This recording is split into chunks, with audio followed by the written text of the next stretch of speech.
Hello दोस्तों, नमस्ते। आज की कहानी है भूलने की बीमारी।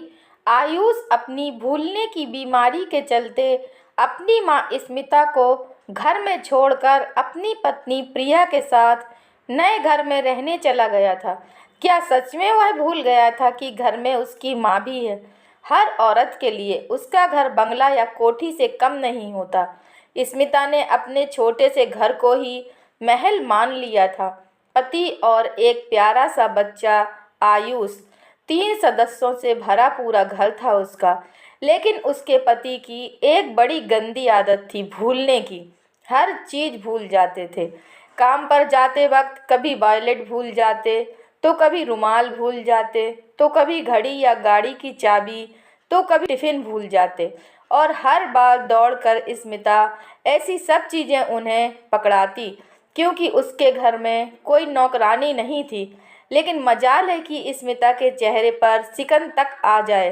पति ऑफिस जाते तो स्मिता उनके लौटने का इंतजार करती रहती थी। पर पति की भूलने की आदत की वजह से एक दिन वे घर का रास्ता भूल गए। घर आते वक्त दुर्घटनाग्रस्त होने से उनकी मृत्यु हो गई और स्मिता अपने अबोध बच्चे आयुष के साथ अकेली रह गई। अब स्मिता घर की मालकिन से काम वाली बाई बनकर लोगों के घरों में बर्तन धोने और साफ सफाई का काम करने लगी और अपने बच्चे को पालने लगी। धीरे धीरे दिन बीतते गए और समय ने साथ दिया। अब स्मिता का बेटा आयुष बड़ा हो गया था और पढ़ लिख कर वह एक अच्छी नौकरी करने लगा। स्मिता काम वाली बाई से फिर से घर की मालकिन बन गई।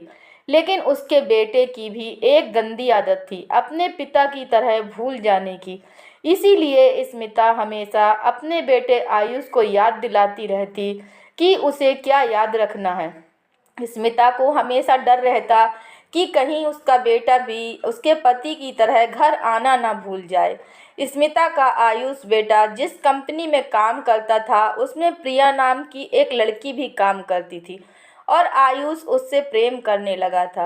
एक दिन आयुष ने अपनी माँ को बताया कि वह प्रिया से शादी करना चाहता है। स्मिता बेचारी क्या करती, उसने हाँ कर दी और आयुष की प्रिया से शादी हो गई। प्रिया को यह घर छोटा लगने लगा था, लेकिन स्मिता इस घर को छोड़ना नहीं चाहती थी, क्योंकि इसमें उसके पति की यादें बसी हुई थी। स्मिता अपने जीवन के अंतिम दिन इसी घर में बिताना चाहती थी। स्मिता और प्रिया के बीच में प्रिया जीत गई। स्मिता भी क्या करती, मन मार कर मान गई और घर का सामान पैक करने लगी। सारी तैयारी हो चुकी थी, बस जाना ही बाकी था। सुबह का शुभ मुहूर्त था।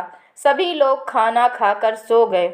सुबह नए घर का सपना देखते हुए जब स्मिता की आंख खुली तो काफ़ी सुबह हो चुकी थी। उसे घर में कोई भी चहल पहल सुनाई नहीं दी। उसने उठकर चारों तरफ देखा। घर में ना तो उसका बेटा आयुष था और ना ही बहू प्रिया। स्मिता आवाज़ लगाती हुई इधर उधर देखने लगी। टेबल पर एक चिट्ठी रखी हुई थी। उसमें लिखा था, माँ, हम लोग नए घर में जा रहे हैं। अगर आप नहीं जाना चाहती तो कोई बात नहीं है, आप यहीं पर रहिए। मैं कभी कभी आपसे मिलने आता रहूँगा। स्मिता चिट्ठी पढ़कर सोचने लगी कि पति की भूलने की आदत बेटे को भी है। इसीलिए एक दिन पति घर आना ही भूल गए और बेटा खुद मुझे ले जाना ही भूल गया। जिस बेटे को मैंने इतनी मुसीबत से पाला, आज उस बेटे को माँ बोझ लग रही थी।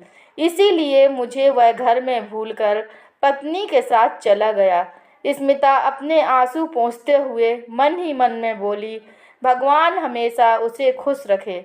दोस्तों, अगर यह कहानी आपको पसंद आई है तो कृपया लाइक कीजिए, शेयर कीजिए और चैनल पर नए हैं तो कृपया चैनल को सब्सक्राइब कीजिए।